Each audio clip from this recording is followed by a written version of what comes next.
said, it's much later in the presentation that we go through that. But remember, in the Search for God books, given in order, what is your ideal or what is my ideal, winds up being one of the most important things that the Edgar Cayce Readings suggests we can do in our lives. It's almost like setting a mission statement and developing a strategic plan. Because once you set the ideal, you will channel everything in order to be able to accomplish that. Now, you can be a member of the mafia. They have a shared ideal. It's very powerful how they work together in order to be able to get that to happen. And you wind up, you see things like Las Vegas. Well, by financial standards, Las Vegas is a tremendous success. I'm not sure how much time I want to spend there, maybe the weekend or whatever. But it really winds up being a shared ideal that isn't necessarily what you want to have in your life. So if you can put that together in a church or a nonprofit organization, it works there as well as it does in the business. So we're going to go through that later on at the end. I guess we've got as many folks as are going to be here. So let me make sure you understand the disclaimer that this is the gospel according to John, me. And so I've spent many years. I was born into a family that studied the Edgar Cayce Readings, so I was actually raised on it. And enough of you have probably heard stories in the past that give you the idea that I had the real advantage of absolutely believing all this stuff. Believing that we are unconditionally loved children of God. Each and every one of us, even the people you don't like, are unconditionally loved children of God. And that we will all eventually, freely, happily choose God's loving ways for our own. Believe me, it's a very different way to grow up in life, to have had that advantage. To be able to get there. So you're going to have the filter of me going through the Edgar Cayce Readings, but again, you're going to see the readings up here that I pulled to be able to put the presentation together, and I'm happy to forward all that information to you folks if you send me an email, and I'll give you my email address at the end. All right, let's start with our, I need to bring that down just a little bit because my little cheater notes at the bottom aren't quite showing up. Somebody know how to make this do this? Oh, I'll bet there's a... that works. I'm high tech.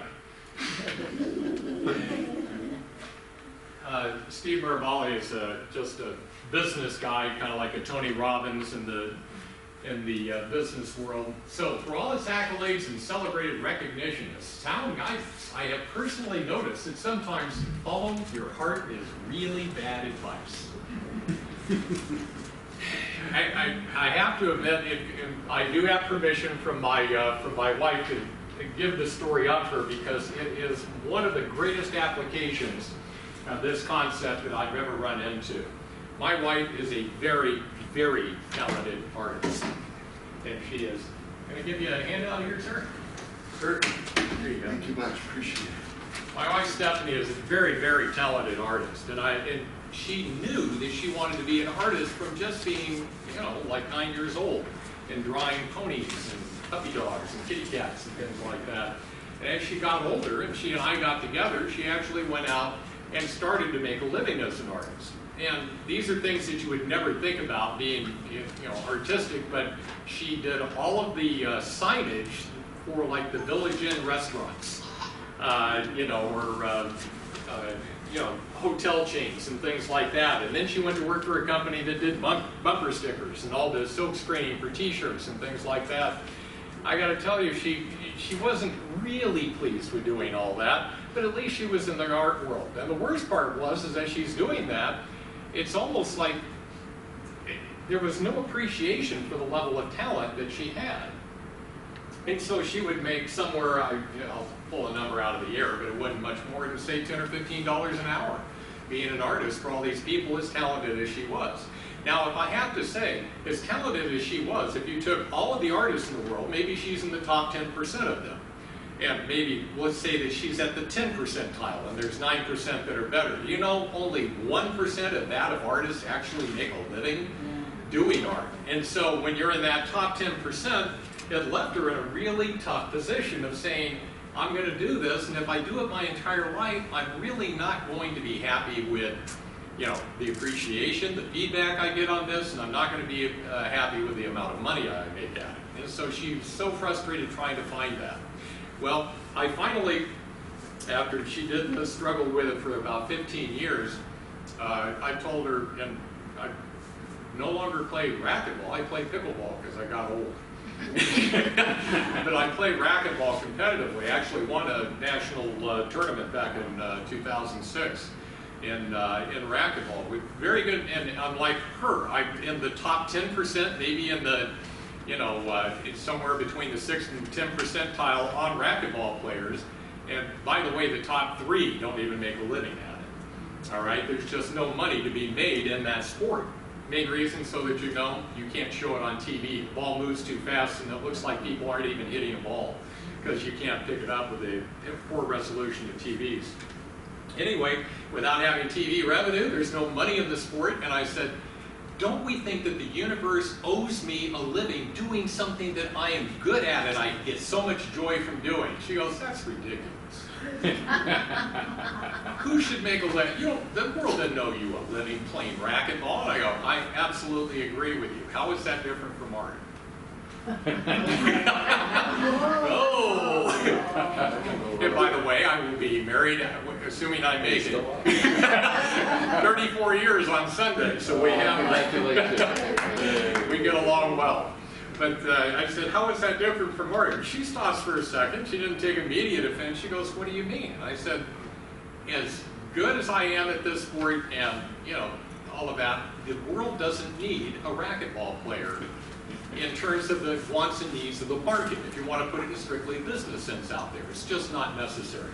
And so what I had to do was to find things that brought me joy and filled a niche in the market of what people needed out there, and that's how you make things work. Get people to buy something that they want, not that they're going, oh, I have to buy this because you like it. That never works, and you know it doesn't. So I said I needed to find what I could do well, brought me joy anyway, even if it wasn't racquetball. And that was to be an entrepreneur. I did it my whole life. Well, I had 7 different businesses that I started. So the whole idea was, I said, you need to find what it is that you do in life that brings you great joy and fills a niche. Well, what was funny was that she, this is when we were living in California and we were just moving out here. When she gets a job, or she starts looking at the paper, and the worst part is when you're an artist, you might as well have been a convicted felon. I mean that, because when people are like, you're going, art, oh my gosh, you're just going to run off to another art job as soon as you can get one, no matter what she went to. And she said, I can't, you know, I've got all these years of experience. She was working with me a lot of the time. And I said, as talented as you are, your resume doesn't truly support who you are. So here's what happened. She said, you go to work anywhere that you would like to create a career, and watch what happens from there, because she's too bright to. My wife is a member of Mensa, by the way. Wow. You know, that's in the top 2%, you know, of IQs in the world. So she's a very bright lady, and she has all these skills, but it didn't show up on paper. So anyway, she finds a job. They needed a receptionist at the Art Institute of Phoenix. All right, so she's going to work as the receptionist in the lowly position of receptionist, and but it's at an art college. And what was great about that is, as soon as she went in there, everybody started to realize, oh my gosh, this woman is so talented. And with it, they had a rule. It said you had to work there 6 months before you could be promoted to another position. Well, the next position she was promoted to was the assistant of the president of the school, because it had already been identified who she was. So she becomes that. She realizes that, okay, I'm stopped here. Even though I'm good at all these administrative tasks, I'm stopped here because the only thing I could be from that is the president, and he's not leaving. So she had to look for other positions out there. Well, the other one that made sense was to be the registrar of the school. I don't know if you know what they keep track of all the grades and transcripts and all that. So she goes to work as the registrar there, shines, keeps getting promoted, keeps getting raises, and the corporate headquarters, they have like 66 of these Art Institute schools, identified her as being the person. They promoted one of 3 to the corporate level to train all of the registrars throughout the United States. And so she winds up doing that, and the problem was that she was looking at this going, this is incredible, and they're flying her all over the United States to train different registrars, and she started to burn out on that. She goes, I really don't like doing all this traveling. I especially didn't like her doing all that traveling. I'm not a domestic guy. So anyway, what happened is that the company started to fall on tougher times, and they were going to cut back. And they did the strangest thing. I can understand why, but they said, okay, if any of you will accept this early retirement, program and leave in your own accord, they were going to, kick you a lot of money on the way out the door, because we need to cut back. We'd like to be voluntary first. If we don't get enough to leave voluntarily, we're going to, drop the axe. So she's thinking, oh my gosh, here are my team, there's like 4 of us. She goes, probably one of us is going to go. When you hear this sort of thing, she goes, I have the most seniority, and more seniority got paid the most money on the way out. All right, she goes, she's talking to me about it. She goes, do you mind if I go ahead and take the package, and then, she'd go out and get another job someplace. And I said, I think it's a great idea, because you're saving these other 5. One guy had just had a kid and moved, to adjust himself. The other one was a lady in her early 60s, so she didn't have too many years left. She might have been on the chopping block. You see what the problems were the other ones. She said, I can afford this, we'll be fine. And so she went ahead and took the package. And she goes, okay, now the problem is I'm going to go out there and I'm going to get another job, and I'm going to be traveling, and it's going to be all these things I don't like. And I said, what you need to do is to start thinking more positively right away, setting that intention, that ideal, that goal. And so what did she do? She goes out, she takes 3 or 4 months off first. Didn't blame her there. And she starts applying for jobs, and she gets a job where she is the registrar for an online college that's actually located in Pennsylvania. But they needed Pennsylvania doesn't like online colleges, so they got an online college license for the United States in Arizona. Apparently very easy to do that here comparatively. So she becomes the registrar for them. And she's tremendously underused. They aren't using her at all, because everybody's back in this headquarters, and she's just kind of like this figurehead for inspections, audits, and that sort of thing. It didn't mind, and they weren't paying her nearly what she was making before. So she decides, I really do want to make more money. She applies to another college that was looking. They want to hire her, and they were going to pay her a little bit more than she was making, back when she took the package. All right, so here's what happens. They hire her. She goes and tells the people where she is in this online college, I'm going to leave and take this other job. And they go, wow, what's the problem? She said, money. And they go, can we beat what your new job is offering by $1,000? She goes, yes. She has no travel. She gets to work from home 1 or 2 days a week, makes more money than she ever has, and has a workload that is way low compared to where she was having to go before. We were just talking before the class started here as far as how do you get people to cooperate with you. In my life, in business, and trying to get that done, I can give you a lot of examples where I had a lot of challenges with it. But I can tell you that ultimately, every one of them got better. I got better at being able to be a leader and a manager of people, and it seemed I was drawing better people with me. It was just like, oh gosh, the answer is that you get better people around you. Wrong. You get better people around you only when you become better yourself. So when you go ahead and live the life that you desire to have, that you walk and talk the talk, then you wind up being able to draw the better situations to you. And my wife has absolutely done that. What's funny is that she still doesn't catch on to this talk, because she's going, what if someday Pennsylvania does allow them to do online schools, and they stop the license in Arizona, and then they figure that they don't need me anymore? And I'm going, are you serious? Why would you even start throwing that stuff out there like that? I said, I see this as an opportunity for you to be the registrar working all of the time out of your house. And she looks at me and goes, really? I said, why wouldn't you want it to be why don't you start heading in that direction? Everything's online anyway, why not all the jobs? So that's where it was going for her. And it's, we'll find out if it heads there right now, but it doesn't get any better than how it has worked out for her. Once she decided the world doesn't owe me a living doing exactly what it is that I enjoy, I need to find out how my greatest joy, my greatest skills meet the needs of the market out there. So When you follow your heart, it's bad advice, and you're only going to make $10 or $15 an hour no matter how talented an artist you are. All right, you see the handout that I gave you right there has a blank side of this ideals chart. So this actually came from the Edgar Cayce Readings as far as how to be able to put this together. We're going to fill it in later on, but this is really developing kind of a mission statement and strategic plan for yourself, starting with the spiritual ideal and saying, how does that spiritual ideal manifest in the spirit, in the mental, in the outside ring, in the physical? Now, so spirit, mental, physical has the four aspects of saying self, how do you manifest your ideal within yourself, within the home, how do you do it with others, and with life's conditions. So you can see, keep this in mind, and we're going to go back to it later on to see how you have a blank one just like this, and the other side has a filled-in version to be able to see how you can do this for yourself. All right, as usual with the Cayce Readings that I put up there, at the bottom you see what the Cayce Reading numbers are, and these are all coming from the Search for God readings. That's why it's 262. The 11 means it's the 11th reading, and this is the actual date that the reading itself was given. When you see any of this stuff up here, if you see it underlined as I have and bolded like that, that is my emphasis.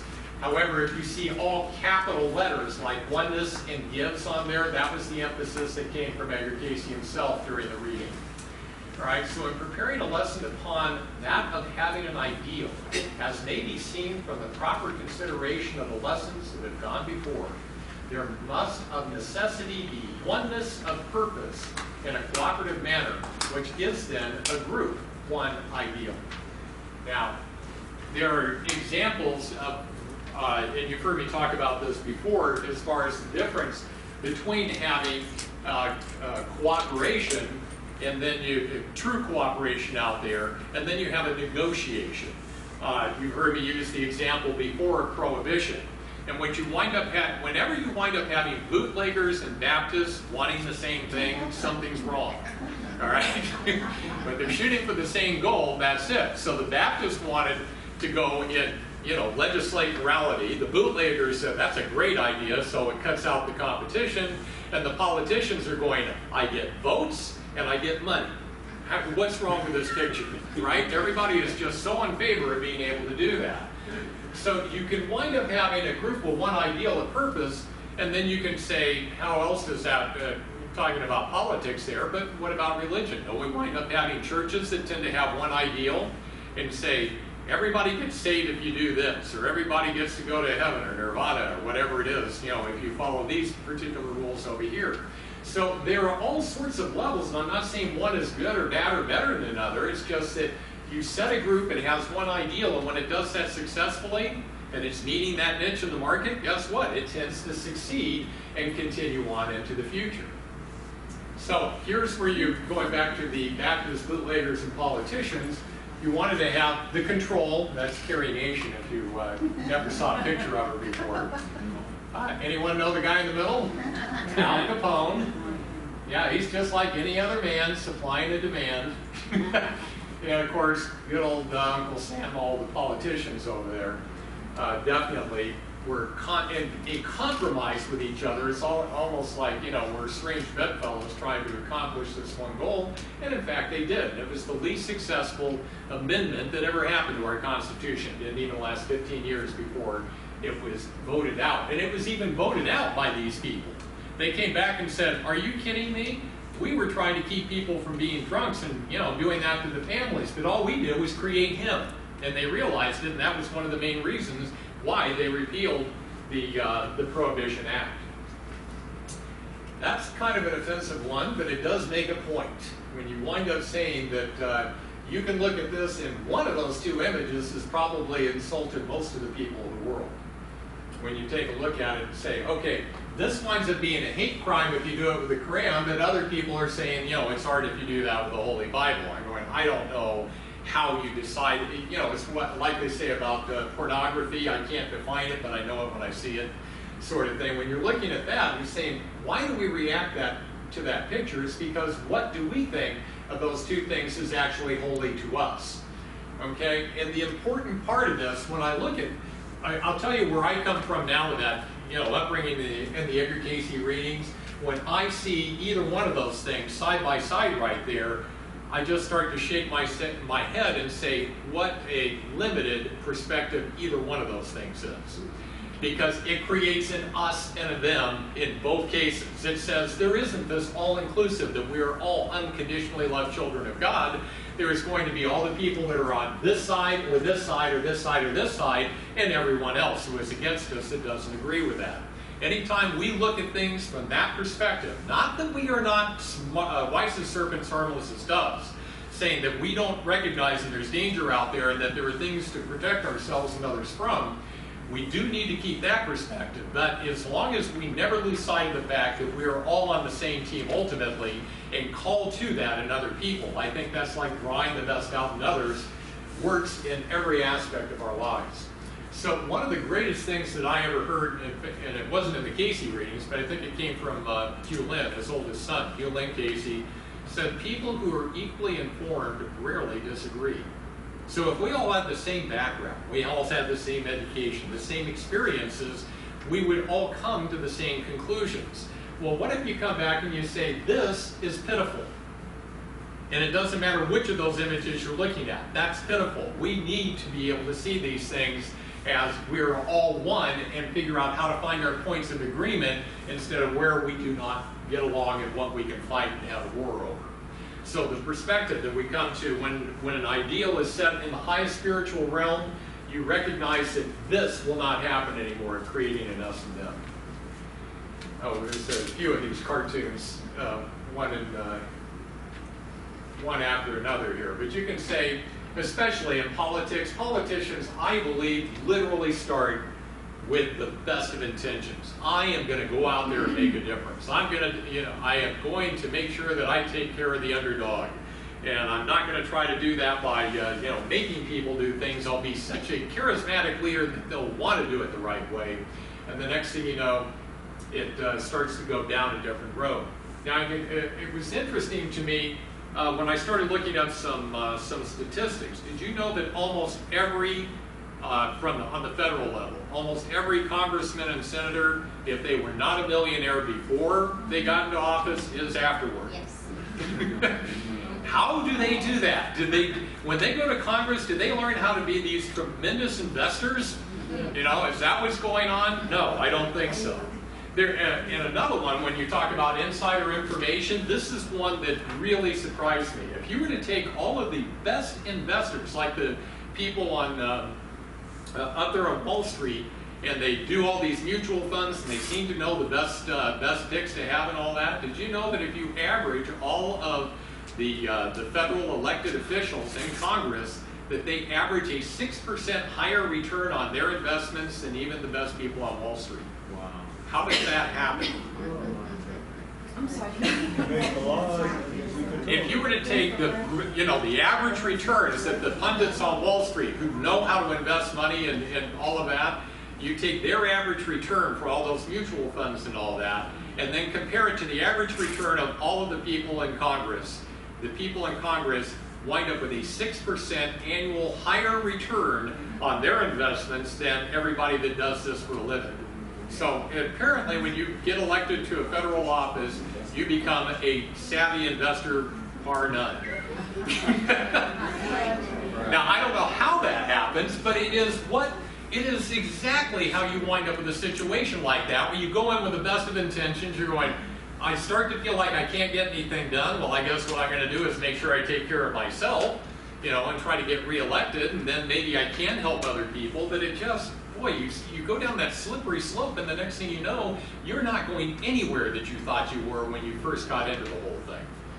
So I really disagree with thinking that politics is a good plan when it comes to how we wind up making a better world out there by legislating morality.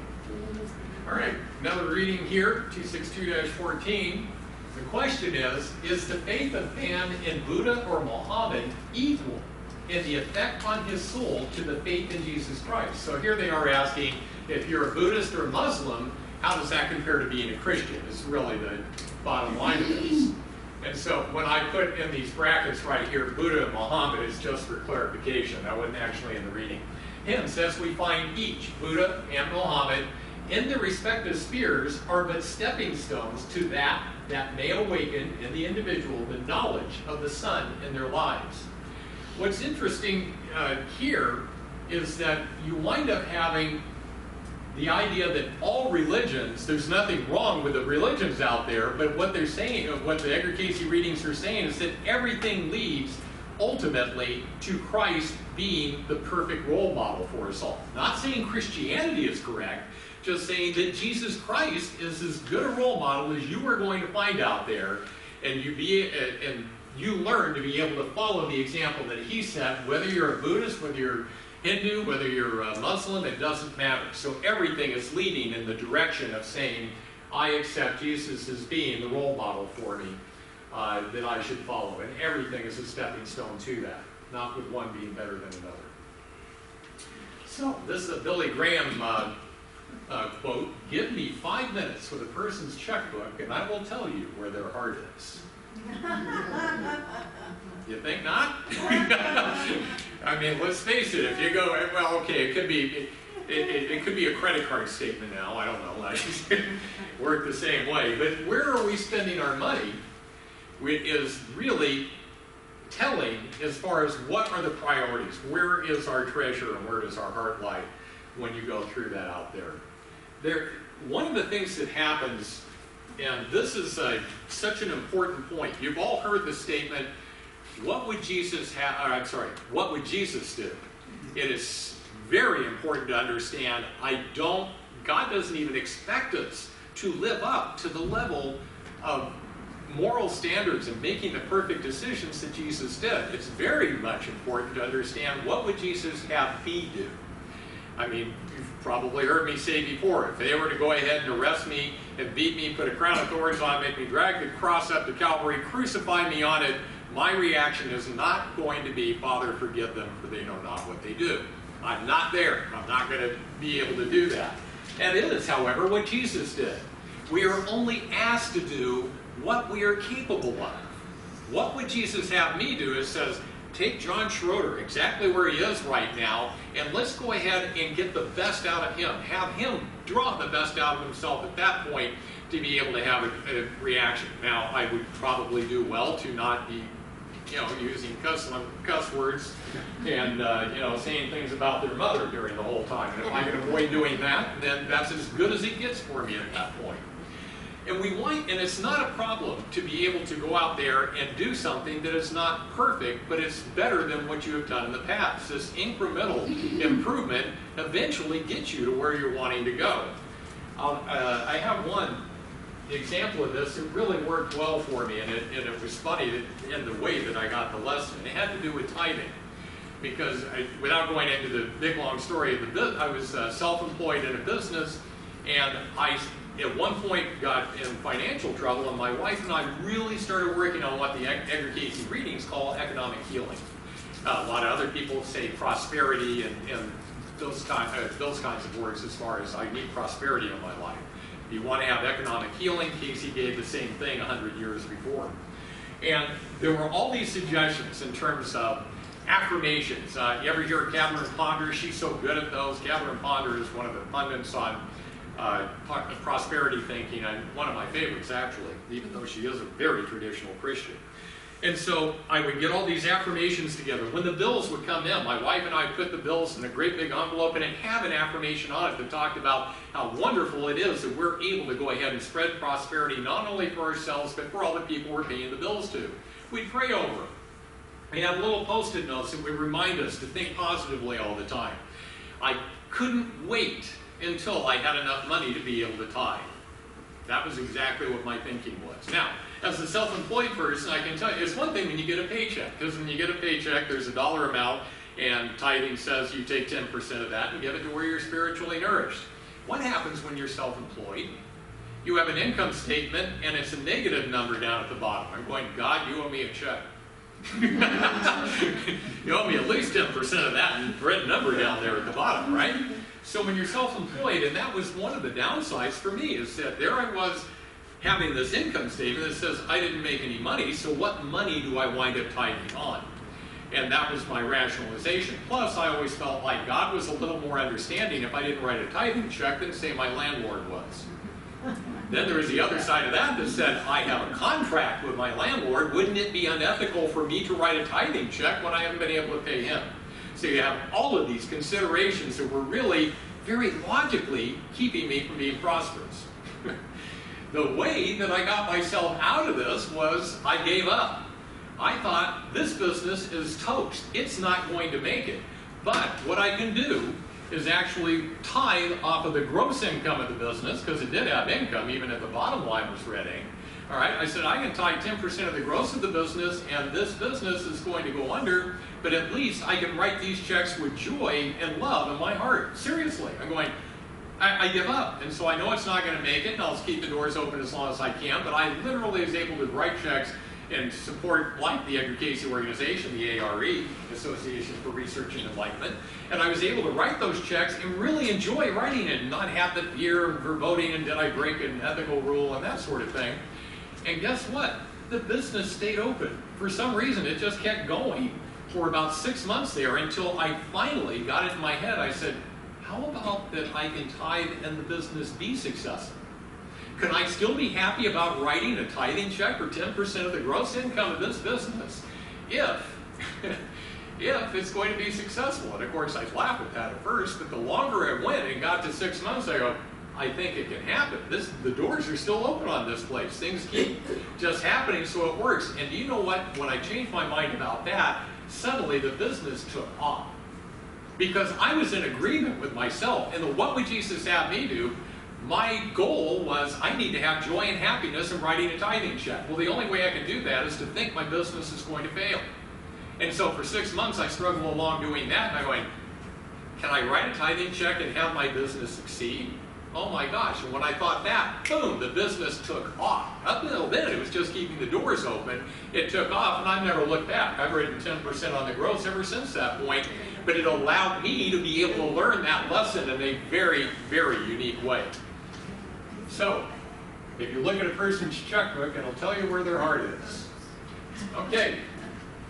Going back to the 26211, an ideal then cannot, should not, will not be that is man-made, but must be of a spiritual nature that has its foundation in truth, in God. So, in the example of the mafia, they would sit there and say, I want to corner the market on gambling, prostitution, drugs, whatever. We want to make as much money as we can. Those are the kinds of ideals that would happen right there. How about an ideal if I want as much love in my life as possible? I only want to have the truth. I want to have greater patience. I want to be of service to other people. Those are the types of ideals that the Cayce Readings are referring to right here. Suggesting make a better ideal are the things that are of God. Because if we make it of things that are man-made or man-made goals, they can succeed, but they will not succeed at what brings us everlasting happiness. You may have heard me tell this story before, but it's one of the things where the truth makes so much sense. I was in a, like what Bob and Rose have, an Edgar Cayce study group. And there was a woman that attended the group for a couple of years, and I met her in college. And she was married, she had 3 kids, the kids were like young teenagers, and she was really good about coming to each and every one of the meetings. And boy, she was really vocal in the group. And you could tell she had learned and read everything, and she was able to go ahead and participate and add her own 2 cents to everything. And she came in one day distraught as could be. Absolutely distraught. And it turned out that her husband had lost his job, decided, that's it, I'm out of here, took off with a woman that was about 20 years junior to his wife, and he had no money anyway, and she wasn't working. She was a housewife going through college, and daughter's still in junior high at that point. And she goes, I don't know what I'm going to do. And, he's useless, and he isn't making any money. I don't know how I'm going to pull out of this. It's like, oh my gosh, life is over for her. So myself, my wife, the other members of the group try to remind her of all the principles that are in the Edgar Cayce Readings and how to be able to pull yourself up and change your attitude and make things happen correctly. And she, after a couple of minutes, she just kept listening to it, and you could see her shaking her head, and she's just getting more agitated, and she goes, Forget all that crap. This is reality. I have never forgotten that moment. She actually used a worse word than I just did. I have never forgotten that moment, that there we were in that room for 2 years. We had met on a weekly basis, and suddenly I could tell no matter how much of this she was saying, it was crap to her. It was not the right. When push came to shove and she really could have used it as her foundation, she just said, throw that out the window and let's go ahead and panic, because that's a much better idea. I don't know how you come to that conclusion, but apparently we do in so many cases. Now let's go to that. Oh, I should finish that, because I ran into her about 15 years after that. Yeah, lost contact with her altogether. And it turned out she had continued on with school, managed to get a master's degree, had a good job with the county. I went over, she had this beautiful condo, beautifully decorated, and she says, yeah, I've got my retirement all taken care of, and you know, my daughters are all grown and everything's fine with them. And I said, and you know, how about, you know, is there a man in your life? Or how's your love life? And she goes, oh, she goes, every time I run into a guy, they're always after my money. I don't think that was true. But her worry, her fear, her greatest fear was what had happened before, where this guy just left her high and dry, and she was never going to trust another man to be able to open up and have that beautiful, loving relationship that we all can have. She wasn't about to open herself up to that and leave herself open to having a man take that money from her again that she worked so hard to get. So, if you will gain the world but lose your soul, you know, you have to look at it from that perspective. Poor lady, I don't think ever did get that one back together again. Then there's the other extreme of this. I remember hearing Warren Buffett. You know who he is? Like, you know, the good friends with Bill Gates and a wealthy billionaire on his own right, Goldman Sachs and all that. I heard him interviewed one time, and he's one of these guys that isn't leaving all of his money to his kids. You know, he's passing it along to nonprofits, even of his own making.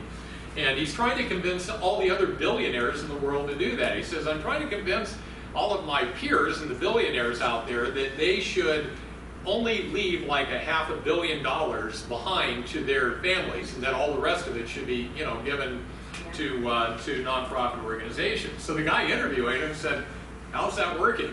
You know, what happens when you call these other billionaires and you're meeting with them and say, I want you to give all your money away? He goes, most of the time, not so good. He goes, a few people are listening, but most of the time they're like, are you nuts? And he goes, so I think what I really need to do is to write a book on how to survive on $500 million. Now, you know, when you're rank and file, I mean, you know, it's almost like God's here with all the money in the world and we're fighting over whether we're worth 37 or 38 cents, you know, sort of thing. And when you have that much money, and you put so much stock in it, and you're saying, this is what the measurement of my success is, and you're telling me to just give it away, now you can see why things don't go right all the time for the wealthiest people that are out there in so many cases. So yeah, if we could all figure out how to get by on $500 million, we'd be so much better off. So, going back to what is an ideal, one ideal comes from many ideas. And this story, again, I've probably given this in previous classes, and it's an outstanding one. It has to do, in fact, I might have even given it last week with cooperation about the 2 properties. Yeah, I did. The 2 properties for the Association for Research and Enlightenment. And so the board was trying to decide, okay, we had 15 originally, and we worked it down to 2, and they chose one of them over the other, and then they go into, Edgar Cayce goes into an altered state, and they ask him, did we choose the right property? And he said, no. No, you did not. Of the 2, all things remaining equal at that time, you chose the lesser of the 2 investments. However, with all of you working together in cooperation and love and patience, in doing that, you have rearranged the universe so that the one that you chose now has become the better investment of the 2. Had you not done that, it would have been the other way around, but you literally can change the world by working together like that. So when you understand that if we can figure out how to be each of us as an individual to be able to work toward the one ideal, and the ideal that is based in godly ways, things like peace, joy, love, happiness, happiness, etc. You make all those ideals work together in that one direction, you can't stop it. The world, the universe will rearrange itself to make sure that that thing happens. Well, there's another offensive picture. All right, but when you take the reading and get the perspective of this, help thou my unbelief. Let me see in him that by this way. This is the affirmation that we use in each one of the chapters of the Edgar Cayce Readings on a Search for God. They said, what affirmation should I focus on that will draw the best out of me in my meditations in whatever chapter we're in this case in the ideal.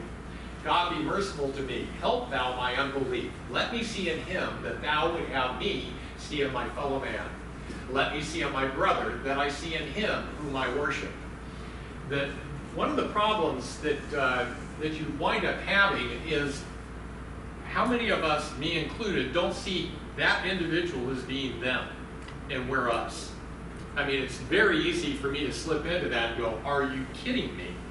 Is Hitler actually able to ever go out there and become not only an unconditionally loved child of God, but attain the Christ consciousness? And you have to say, wow, can that never happen? Is it a billion years, a trillion years? If we have all of eternity, that's one thing that makes it easier to say, eventually we all start to figure it out, all right? But that one is really hard for me to be able to get.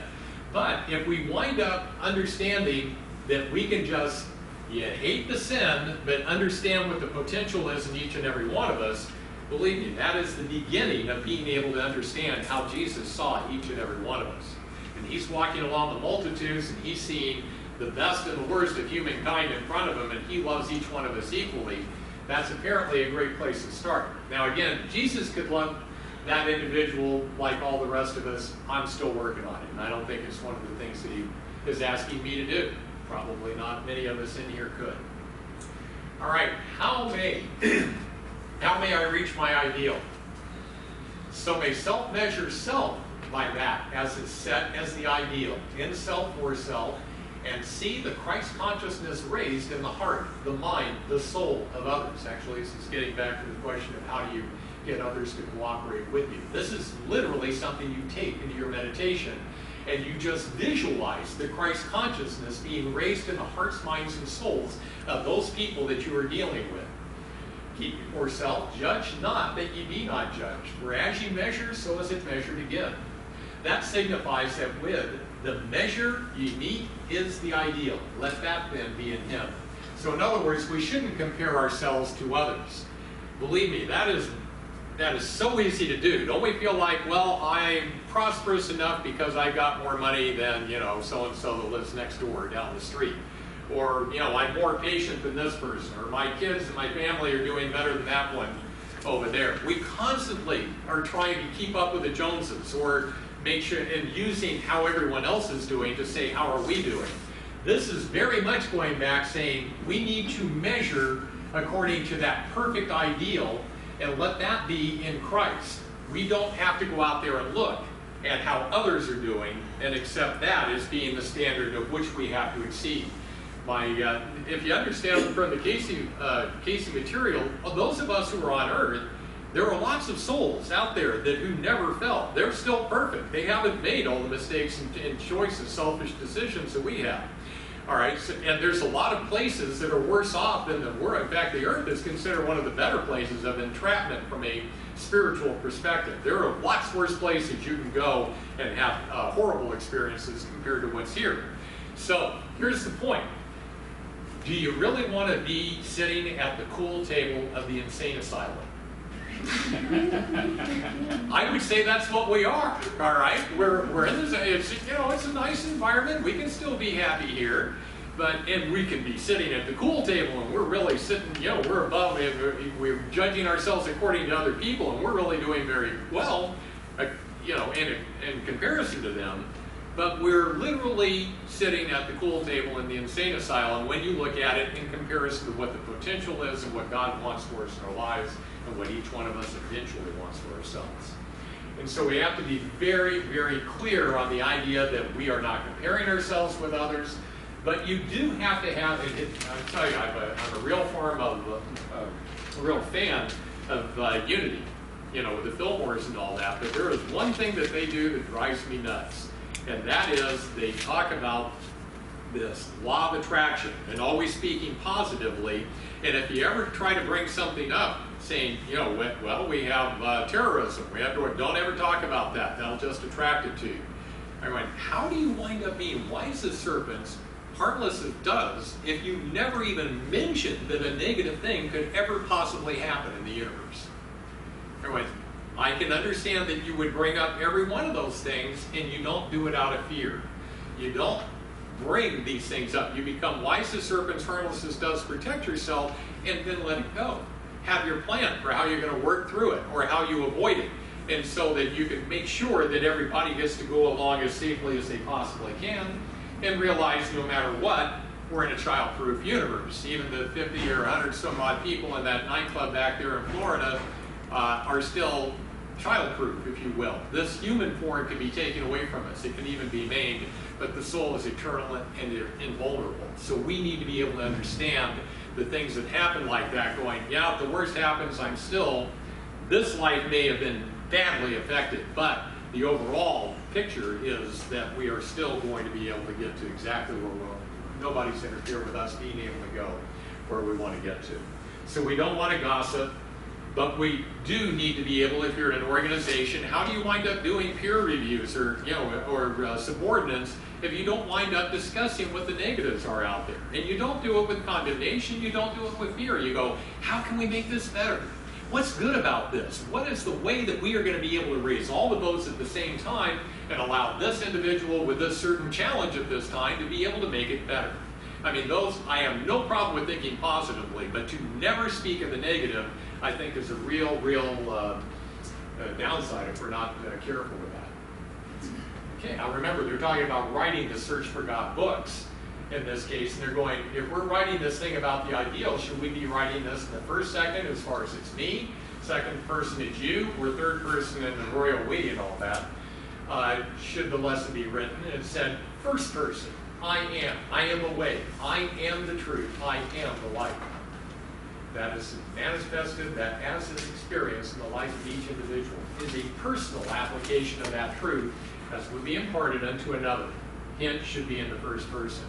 This is really, so much of that, if you see the televangelists out there and they're saying, you shouldn't do this, you shouldn't do that, thou shalt not this, thou shalt not that. And then and let me tell you what you now have to do, you now have to bring money to me so that I can make all this happen for you. Well, there's an idea. It doesn't mean that doesn't appeal to some people, and it can be short-lived. I mean, what was that guy's name? Jim Baker? Yeah, and I mean, there's probably 5 or 6 names you can come up with off the top of your head of people that got to a very successful level in terms of the ministry by saying, oh my gosh, look at all this horrible stuff, and then send me a lot of money, and we together will work, through me as in my spiritual leadership, and the next thing you know, they're in jail or something, or in the backseat of a car with a prostitute. So it is definitely a challenge to be able to figure out how to do this and recognize that it isn't just in us and them. It's even worse than that. We tend to think of it as it's God and us. When can we start thinking about it as it's being God and I live and move and have my very being within God? I am not sitting outside of God. I am living, moving, having my very being within the entire personage or consciousness of God. Once you start understanding that you are that true part of God and not just something that He created a little thing of clay and threw it over there and go, how you doing over there? You are living, moving, having your very being within God's consciousness, to me means we're all one. And it doesn't matter whether we believe it or not. All right? It's still the truth out there. And once we start to see things in that way, then we truly can achieve true love and happiness in our lives. Joseph Campbell, where you stumble, there lies your treasure. The very cave you were afraid to enter turns out to be the source of what you were looking for. The damn thing in the cave that was so dreaded has become the center. Now, one of the things that I think I've given in these talks before is pain a bad thing in the body?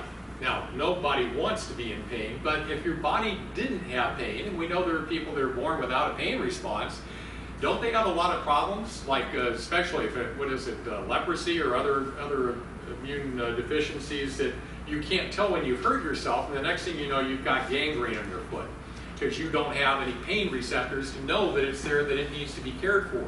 So what is the top thing that pain does for you? It says, I am drawing attention to something that needs to be healed. Now, if you were to go ahead and take things like fear and guilt and shame and recognize that those are to the mental body as physical pain is to the physical body, you can see the challenges that we have in life a whole lot differently than we have.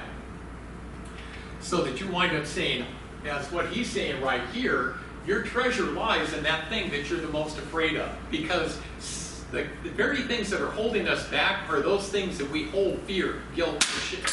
Goodness. The very things that we have fear, guilt, and shame about are where we are holding ourselves back, that we kind of cower back in the cave. All right, and it keeps us from being able to go out there and grow and expand and be able to serve others. So the very idea is that whatever is in that cave, whatever we are afraid of or guilty of or feeling shame over, are the things that we need to go in and heal. And it's one thing to sit there and stand back and go, I just need to stay away from that thing. It's just too frightening. It's too awful.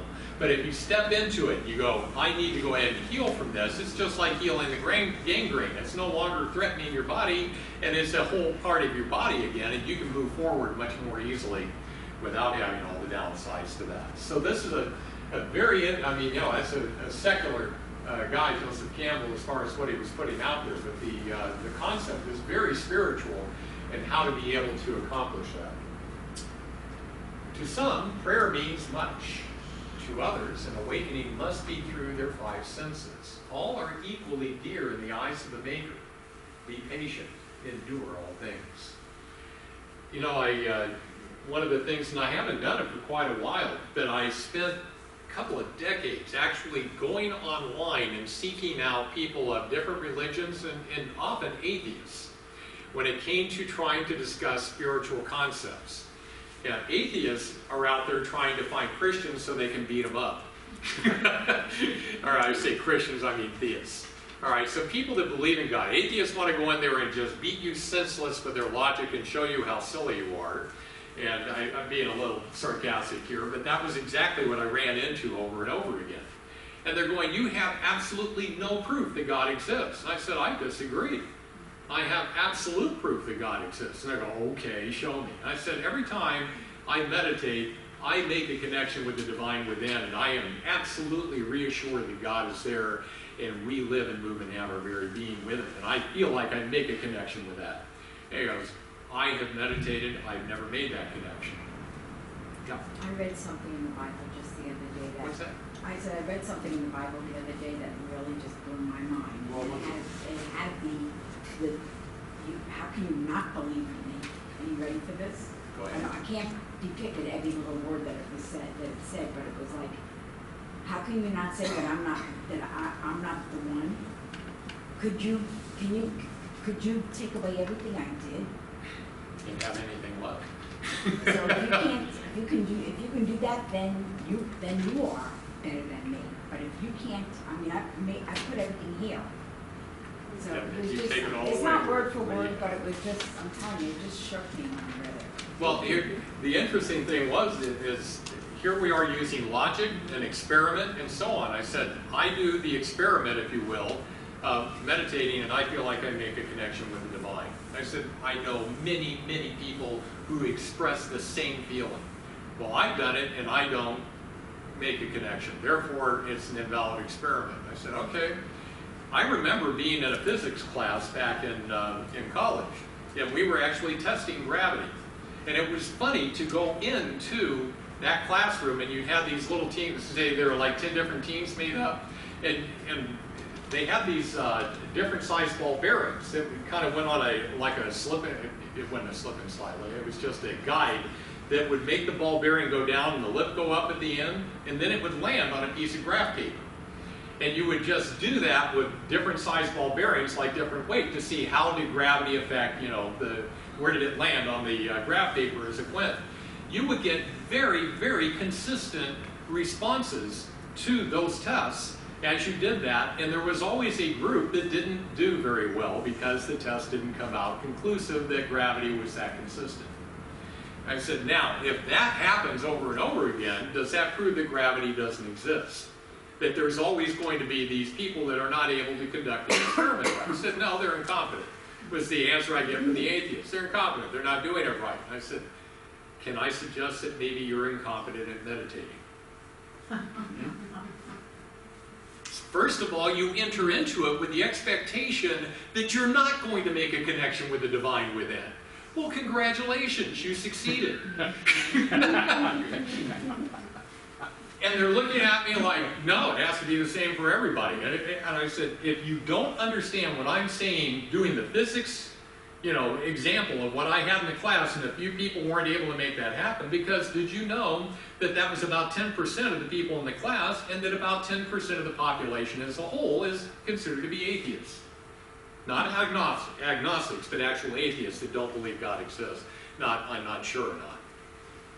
And so when you go ahead and you do that, and they're going, I really don't like that you just used experiments and logic and everything that I am trying to beat you up with, and coming back and saying, can you see the other side? I'm not trying to beat you up with it. I'm trying to give you a perspective from where you're coming from in order to be able to do that. No, it goes over poorly. Never convinced anybody to be able to do that, or believe in God in that way. One of the things that's interesting in the Cayce Readings is a formula, if you will. It says God equals, in fact, it's down here at the bottom. God equals love equals law, and put God on the end just to make sure you understand this endless loop right here. Now, what does that mean? And this is where I tell atheists that they believe in God. And they're going, I do not. He said, yes, you do. He said, you believe in the law of gravity. You believe in the law of inertia, physics, chemistry, music. You believe in the consistency, universal laws of all those things. They go, yes. I said, if God created those, I said, all you're doing is substituting law for God. Arose by any other name, because it smells sweet. I said, if God created all those laws, then in fact you believe it. So here's the difference. He is God to each and every one of us, but He is our parent if we seek His loving ways for our own. We actually have this personal contact, because I'm sure even in this room there would be an example of somebody who had a child who decided to go their own way, and they don't feel that family connection. And I've definitely known that in my life, that I've seen other families out there in which there's just a child that says, forget you, they're gone, and they don't seem to ever connect again with the family. Well, isn't that kind of where we all are, is that God creates all of the souls out there, and some of them, like the prodigal son, have gone their own way. The nice thing is that God's a much better parent than we are, and has figured out how to be able to make sure that all of the prodigal children will eventually return, especially since we have eternity to be able to do so. And as the Cayce Readings say, you don't think this is inevitable? How long can you resist the unconditional love of your Father? How long can we resist the unconditional love of God? That's the most compelling force that there is in the universe, and that's what's being aimed at us. And if we can't avoid that, if that's the thing that brings us the greatest happiness, how in the world can we resist that for eternity? Not that we don't have the free will to, but will we be able to do so? Cayce says not. He says we have the right and the will to be able to do that, but he says it has not happened. This is the Edgar Cayce reading itself in a different format. I pulled it off the website there. Be sure that there is the ideal and work toward that ideal. Be content in whatever position thou findest thyself. Be not satisfied, for that one satisfied has already lost the ideal or the ability to go higher. The most important, and this gets shortened in other readings, it says be content but not satisfied. To be content says I'm able to be happy with still wanting to do more, with still wanting to achieve more, for still wanting to become a better person, to be able to draw more out of other folks, and to be able to raise all the boats as we go ahead and lift our sights even higher and higher. So when we're looking at it from that perspective, you say we need to be content, but to become satisfied means you stopped. I'm going to stay right here. I'm good with where I am. And if you are not one with God at that point, you fell short of the mark. Remember, that's the definition of sin. Sin is falling short of the mark. If you shoot an arrow and it misses the bullseye, that was the original word and definition of sin. And so we need to be able to be content but not satisfied. And the other thing, in fact, I even have my note down there, and we don't need to be anxious about this. God is not anxious. He's not impatient that we become perfect. He just wants it to be like layers of an onion, line upon line, precept upon precept, here a little, there a little, literally out of the readings is the way that that's described, in saying that we just gain it incrementally, because it took us a long time to go down that slippery slope, and it takes even a longer time to be able to come back up. At least it seems that way. But to continue that forward motion and to set that high ideal to go after is how you accomplish that. I'll do this one and then we'll take a break. Beautiful truths without personal application by the one presenting them is indeed casting pearls to swine, and will turn again to its own wallet. You know, is there any problem with throwing pearls before swine? You say no, you're not really accomplishing much. You're really wasting something that's quite valuable out there that could, be used to much greater purpose and service elsewhere. And that's why I don't really have a problem when I was going online and trying to talk to the atheists who didn't seem to appreciate me or my perspective. But I think that it does plant seeds. And it plants seeds, if I'm being a little more dry-witted or sarcastic here with this group, because I assume you're all sitting here because you at least believe in God. But over there, I would always try to be open, loving, not casting aspersions, not telling them how silly they are. And because that was what so much of the conversations were about online. Boy, I'll tell you, when people are anonymous, they're nasty. I mean, what people say to each other online and the way that they'll go after another person because they don't have to face them face to face or yet even know who each other are other than the handle that they use online, it's just an amazing thing to me. So when you wind up seeing this, it's one thing to know the truth, it's another one if you do not actually live it yourself, all right? Because you have to have that personal application. One of the things especially when I started doing these talks, because I've really only been speaking publicly for a couple of years now, and I would watch so many other people giving spiritual talks and presentations, and you know what would drive me crazy is they would get up here and they'd have these bullet points. In fact, this happened to me in the ARE. I went into what they called an inquirers meeting here in Arizona, and I first started getting involved in the ARE out here, and they go, here's all the bullet points of what will change in your life and all the things that you will gain by becoming, part of the ARE and getting involved in the Edgar Cayce organization out here. They had a PowerPoint that was probably 20 slides long, and by the time they got to the end of it, I was informed. I was also bored to tears. I'm not kidding. I'm going, you just took something that's absolutely beautiful and really can make a difference in my life, and you bullet pointed it out there and you gave me all that theory, and I have absolutely no motivation to do anything with this organization whatsoever. How about you give me an application? What have you seen me do? Every time you see one of these up here, I'm going to tell you a story. It's one thing to give you the bullet points. It's another one to say, here's what it is that we're talking about, and here's how it can happen in your life. You ever hear of Fab detergent? Mm-hmm. Okay. You know that actually was one of the first things that started what's termed as marketing. Anybody know what that stands for? Feature, advantage, benefit. Seriously, it says, I'm going to identify the feature, I'm going to tell you the advantage of that feature, and here's the benefit to you in your personal life. Fab detergent was named after a marketing concept that was developed back there when it first came along in the 30s or 40s, whenever that was. So you wind up saying, I'm going to tell you, here's the bullet points, and here's how you come out ahead on the bullet points, and here's how it makes a difference in your life. And I really think that that's the best way to be able to present this kind of information. So when I get people hitting me with nothing but bullet points going, did you get all that? Because that's the way it is up there. I don't know what that means. I got bullet points down. I don't know what that looks like when I manifest unconditional love in my life. So the actual application of it, reinforced in the reading here, says The beautiful truths are nothing if you don't actually apply it in body, mind, and spirit, and that's going to be another one of the things when we come back from the break and we start working on the ideal chart. Get back into the mode again. If you have the chart, we have the blank side right here. What I'm going to do in being able to work this out is to concentrate on a handwritten one that's on the other side of what you have as well. See, if you can't read it up here on the overhead projector, you'll be able to pick it up from the chart itself.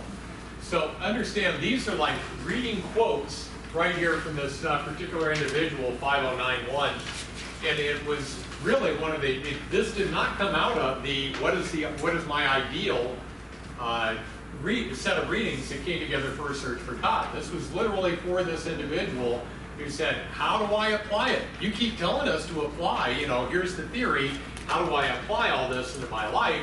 And said, all of a sudden Cayce gives this. You did have to ask him in many cases, as far as to get information out of him. If you ask if you didn't ask the question correctly or with the right intent, sometimes he wouldn't answer at all. He'd say that information cannot be given.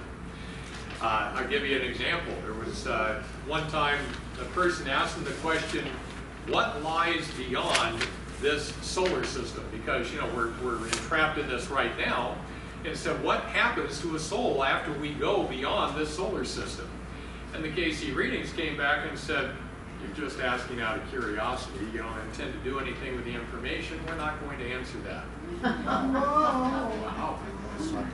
Another person asked a very similar question, and he answered it. Because they asked with the right attitude and intent, said this is going, I can just see with the intent that a person has that says, what does lie ahead? Because I really want to get there and I want to be able to help people and be of service. And he said, if you would choose to do so, because there are dimensions of entrapment throughout the universes. Okay, so what the earth is, we have entrapped ourselves and don't realize that we could, release from this place anytime we want to, as soon as we decide to play well with others.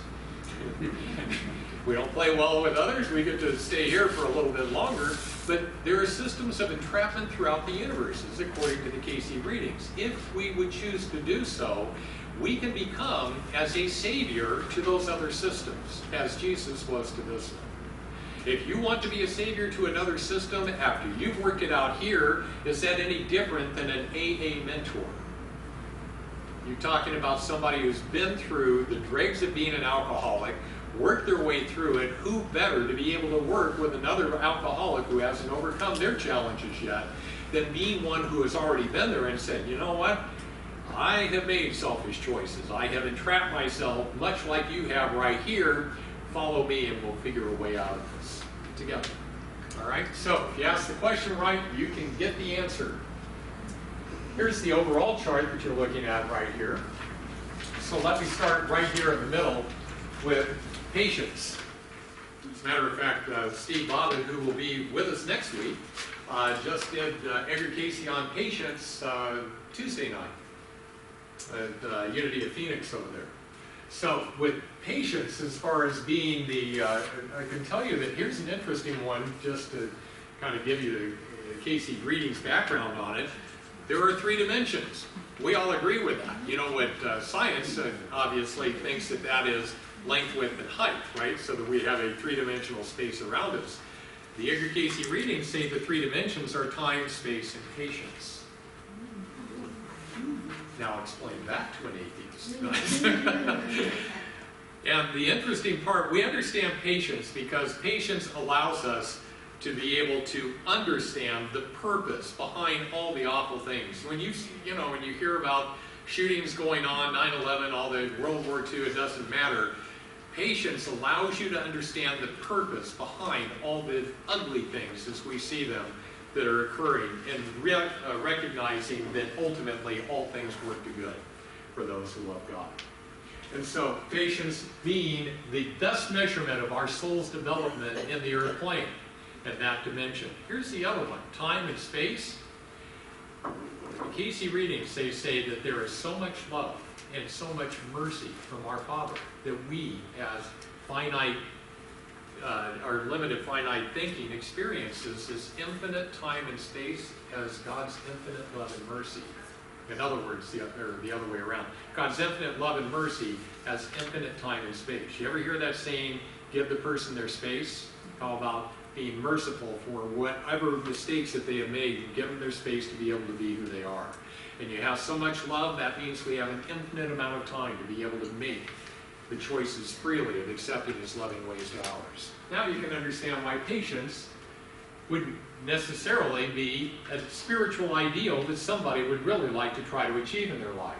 This could also be certainly love being the highest standard that's out there. There's nothing wrong with that.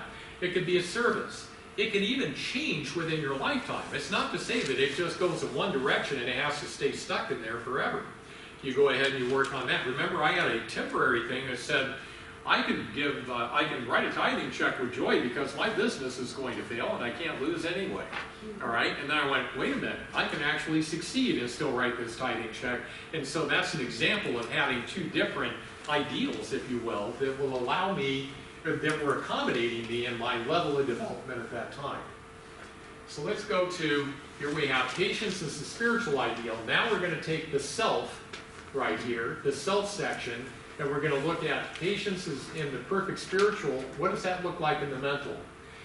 First thing we need to do is to remember that we are children of God. If you forget that and you feel like God has given up on me, or I've given up on me, I mean, it works both ways, right? God never gives up on us, but we also have to recognize who we are in the great scheme of things. So if we have patience with ourselves, that even when we screw up, that we remember that we are still a child of God, and all we have to do is go forth and sin no more. I mean, at any moment, we could all become Christ. From this second to this second, I could be Jesus Christ standing right here if I only made loving choices with every opportunity from that point on. Whoops, I'm already messed up. I'm sure there's something going on in my subconscious that I fell short on, but what the heck, let's keep trying. We have the physical up here. Be content, but not satisfied with my physical condition. So if we have aches and pains, probably no one in here does. If we have some system in our body that's not quite functioning up to the... Who was it, Betty Davis, or one of those great actresses who said, growing old is not for sissies? Mm-hmm. Yeah. So you wind up being content, but not satisfied with the physical condition. So what do you do to be able to, to make that work? For me, you heard me talk about racquetball.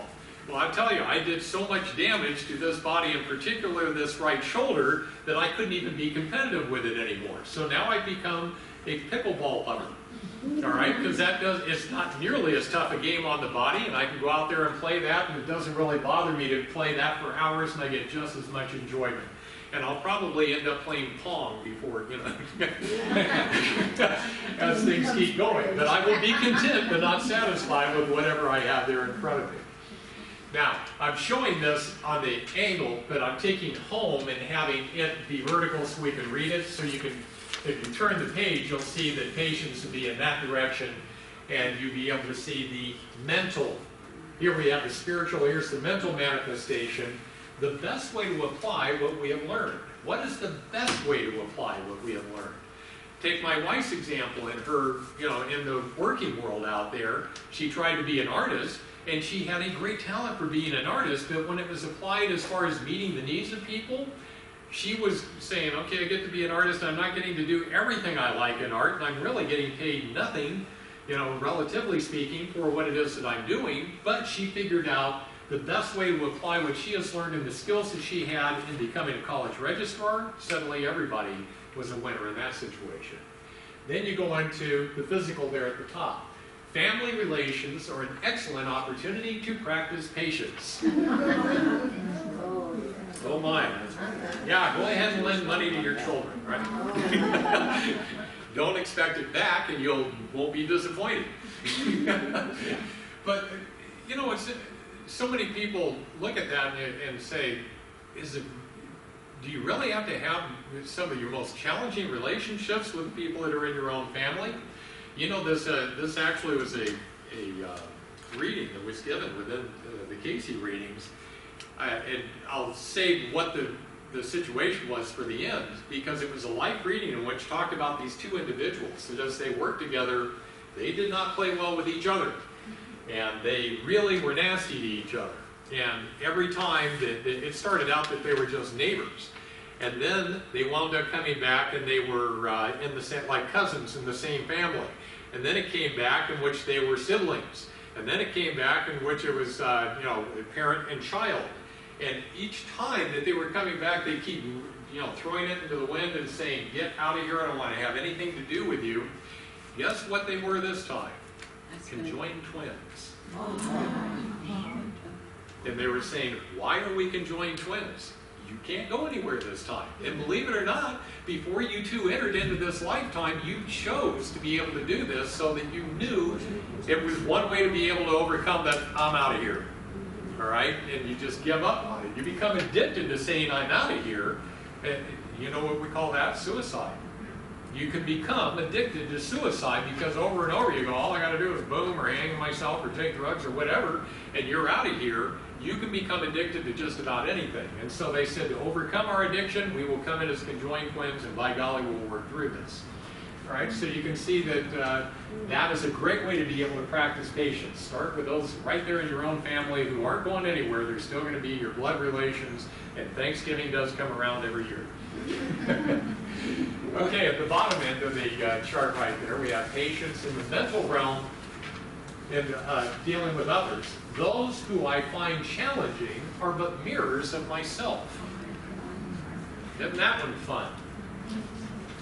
Does it really mean that whatever horrible thing we find out there, a challenging individual, said, are we really, is that a mirror of who I am myself? I mean, if we see terrorists out there or pedophiles or things like that, and we find them challenging, does that mean it's, that there's that within me?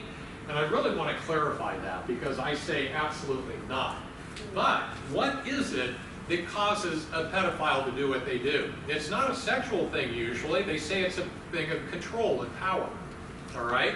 Now, each of us to our own level will wind up having our own. If you go out there and you are unable to reconcile where that person's coming from, maybe it's a good thing to come back and say, do I really need to have things controlled in just a certain way, or am I feeling like I'm not empowered or not able to express myself well enough? It can be that light a level. It doesn't mean you have to be, the god-awful far end of the extreme of the whole part, all of it. But the mirror that I'm getting agitated over, that I see in other people out there, I really need to look within myself to see what corresponds to that. And then finally, the physical, everyone is doing the best they can considering their personal circumstances. Do we believe that? Cayce Readings say it's true. That we are all actually doing the best that we possibly can at every given moment. But remember, your experience and my experience, each one of us is a unique individual. If we're equally informed and all of our backgrounds were the same, we'd rarely disagree. That came from Hugh Lynn, remember his son. Oldest son. People equally informed rarely disagree because we've all got the same set of information to operate from. But if we're operating on different sets of information, how can we go out there and say that somebody isn't trying as hard as they possibly can? We just don't know what things they've got going on in their mind that are causing them to make decisions. I remember I was in a Psych 101 class back in my first years in college, and I was definitely a trying experience for that professor. Because I love that. He would go into philosophy and he'd say, well, Plato discussed the vacuum state. And he goes, does anyone know what the vacuum state is? And I go, Michigan, I've been there.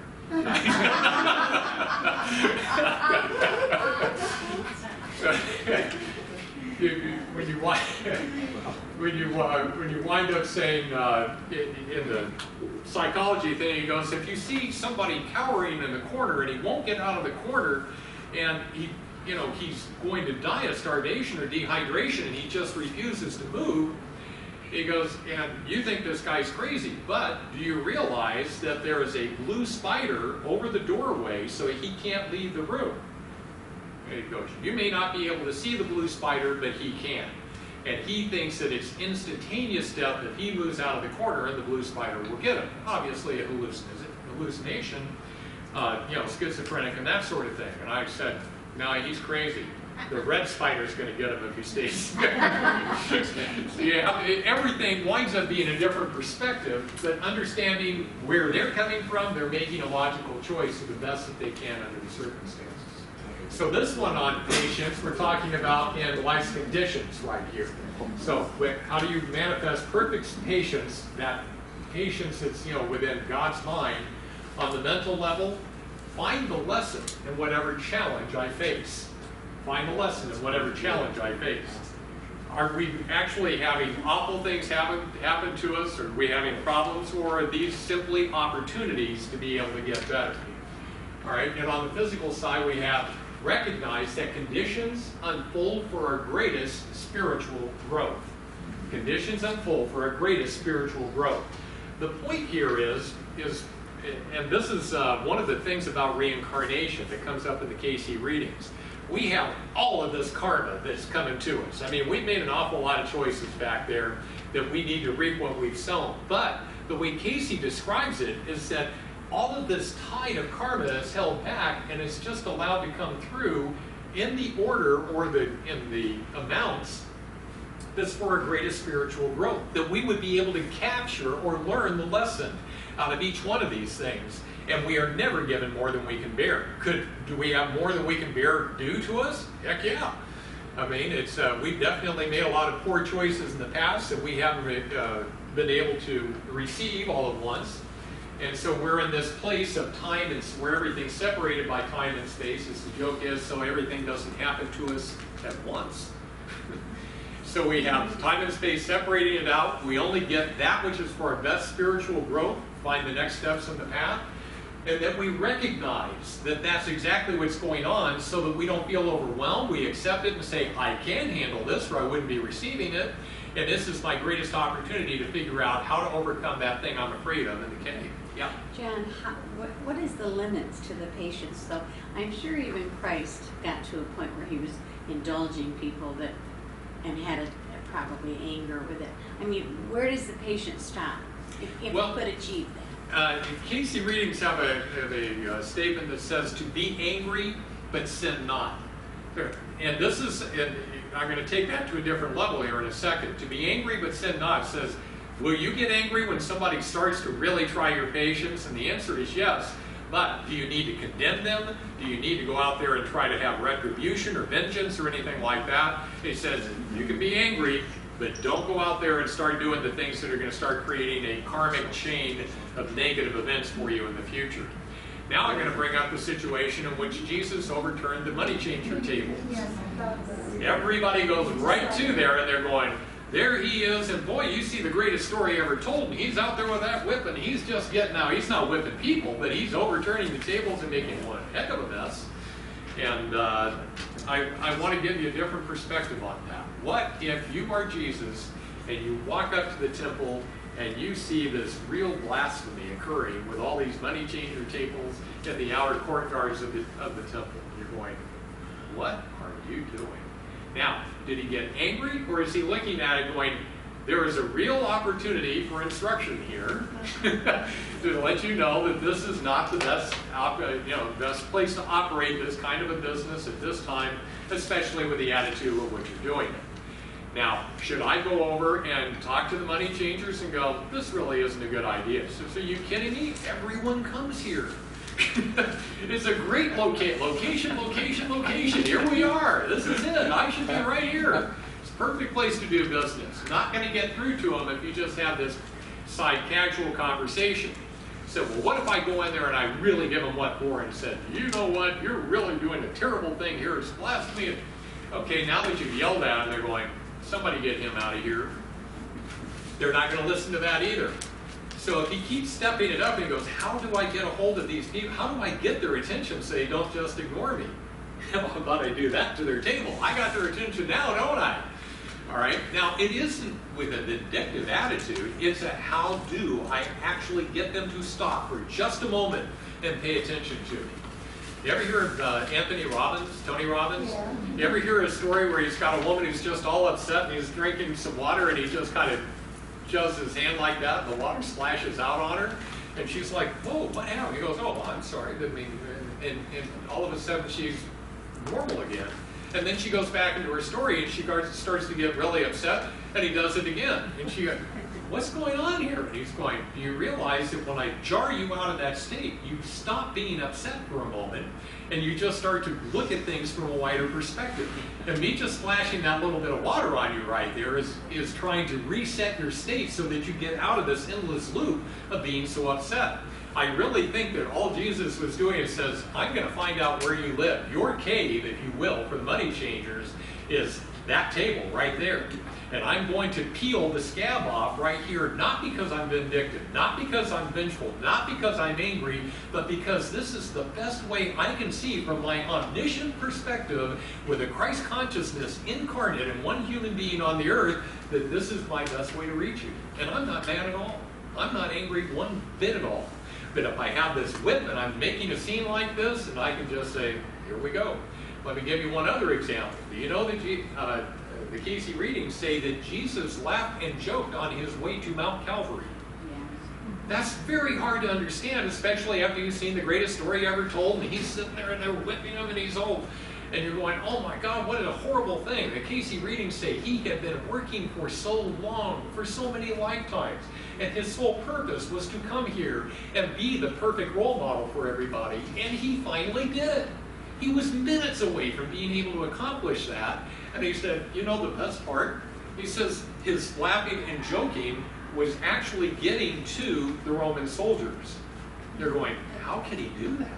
It was actually getting through to them. They're going, what I have said, look, I can laugh and joke after everything you folks have done to me, and I'm doing that on the way to Mount Calvary, even though I know you're getting ready to crucify me up on this thing, and this is still my attitude. This works. Everything that I've said to you, every action that I've made, every person I've healed is absolutely the truth. Wow, I think I'd be happy too, knowing that I'm that close to the end. All right, so recognizing that even on our way to Mount Calvary, that we are getting our conditions for the greatest spiritual growth, not only for ourselves, but for everyone else that sees how well this works in our life. Because that's all Jesus ever said was, if this works for you, if you like what you see that I'm saying and how it works in my life, I invite you to pick up your cross and follow me. And it doesn't have to be a cross, it turns into a crown at that point.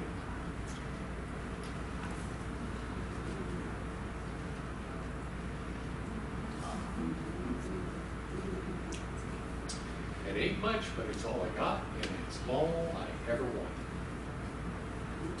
So that's it. You send the ideal, and everything winds up being, I am of service, I have joy, love, happiness, and that's how I live my life, and everybody does the same thing. That's it. This is my email address. If any of you want the PowerPoint presentation, you get the whole thing this time, because I don't have any videos in it, and that can go over the internet. It's too big to send by email otherwise. If you don't have PowerPoint and you'd like me to just send the Cayce Readings that I have on this, you get a little PDF file, or you can get both.